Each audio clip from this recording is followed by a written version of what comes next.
وقضى ربك ألا تعبدوا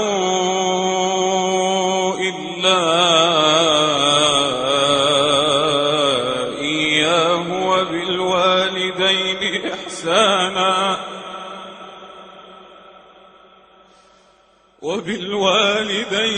إحسانا إما يبلغن عندك الكبر أحدهما أو كلاهما فلا تقل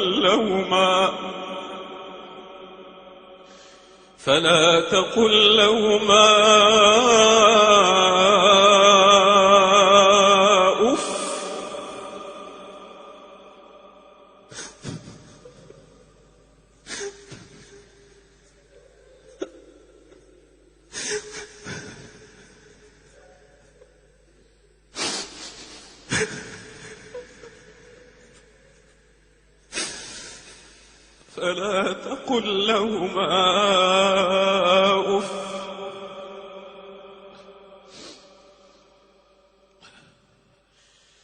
فلا تقل لهما أف ولا تنهرهما وقل لهما قولا كريما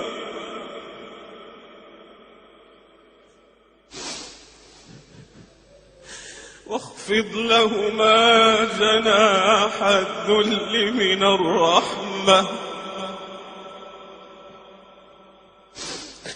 وقل رب ارحمهما